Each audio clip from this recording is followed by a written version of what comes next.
is Shrina, and I'm here to discuss with you the importance of being trauma aware in the workplace.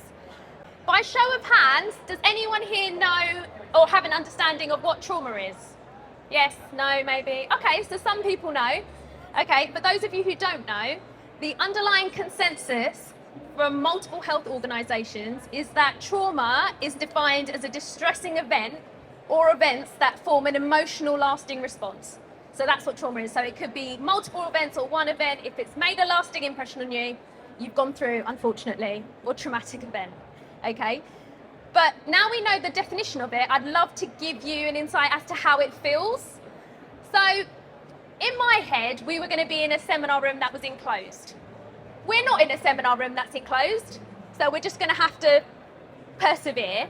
But if you feel comfortable, I'd like you to try and relax your shoulders. Take a deep breath in and out. Oh, it's beeping. I'm sorry about that. Release the tension from your neck. Lower your gaze if you can. Look at your shoes. You don't have to close your eyes. Take a really deep breath in, a deep breath out. Focus only on my voice at this moment. In this moment, there's nothing that you need to do. There's nothing expected of you. I just want you to embrace where you are and the stillness. Okay, did anyone hear that balloon pop? You did, right? Yeah. Okay, so that was meant to be a lot louder because we were going to have another microphone. But what's that meant to signify is that's what it's like when you're living with trauma. You're in a really calm place and then all of a sudden you're shocked and you don't know what's happening. Has anyone, show of hands, had a feeling like that before, where they've like been really calm, yeah, and then all of a sudden they're like, oh, what's going on? Good, my people, you all understand how I feel. So that's how thousands of people living with trauma feel every day. That's in fact how I felt every day. So if you've experienced trauma of any kind, these feelings can occur all the time. You cannot anticipate when it happens, you don't understand why it happens, and you feel you are unable to tell anyone that it's happened. As a young adult, I began noticing severe reoccurring physiological responses during the most inopportune times. On a first date with my partner, at the back, when I was driving my car, and most importantly, when I was at work. I felt constantly on edge. Team meetings used to cause me to feel severely panicked, and casual check-in emails with my manager would send me into a spiral. Living in a persistent state of fatigue, confusion, and terror, I often asked myself, why is this happening? In childhood, I had faced sexual abuse, and I unknowingly had buried this. My brain was underdeveloped, and to cope with that trauma, my body and my brain repressed it to keep me safe.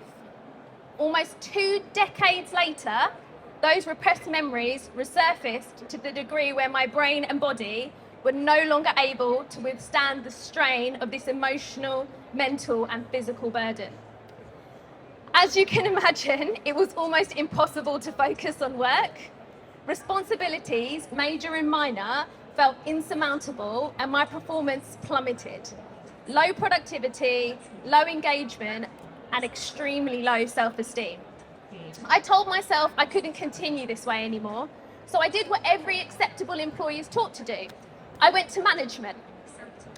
A traditional manager's toolbox often comes equipped with an employee assistance program, an occupational health referral, a discount on your gym membership, and don't forget, you can get a year's free subscription with the Headspace app. Does everyone know what Headspace is? The meditation app? Yeah.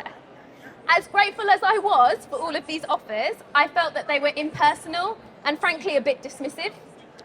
It was from there is where I began to consider what I truly needed for me. For the majority of my working life, I appeared to be functioning as an unassuming colleague. In fact, a lot of people who have seen me here today couldn't believe that I went through anything as traumatic as that. I had mastered and have still mastered the art of disguise. But such is the insidious nature of trauma, it didn't take very long before indicators of perceived weakness appeared. By not being afforded the appropriate response to what I was experiencing, I harboured the belief that I was defective.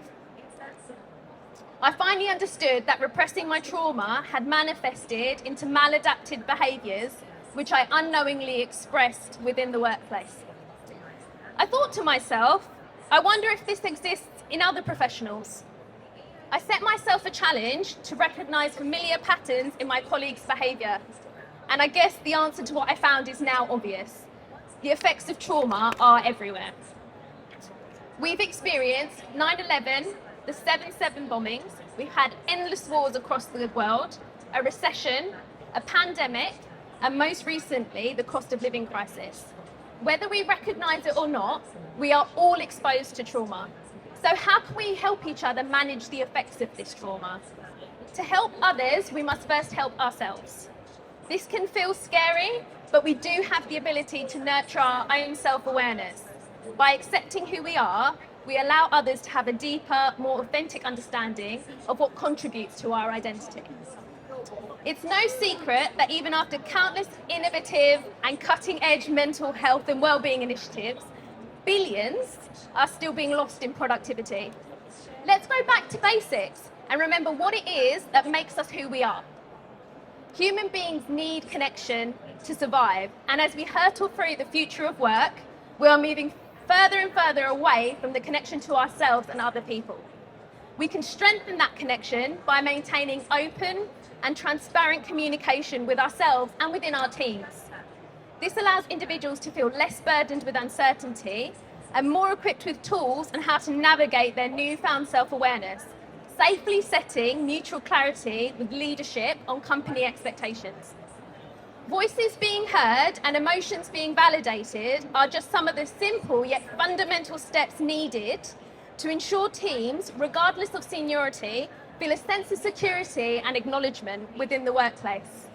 With roughly 61% of Britons planning to leave their job due to poor mental health, and 1 in 3 workers still feeling unsupported, despite these new strategies being put in place, the sustainability of thousands of companies could be in potential jeopardy.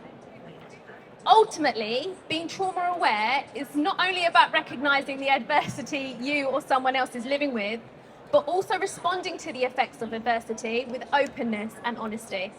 By leaning into our authenticity and embracing everything that makes us who we are, we can go from merely surviving to fully functioning and thriving. Let's all get comfortable with being uncomfortable and realise that it's now our time to thrive. Thank you. Thank you very much. Thank you.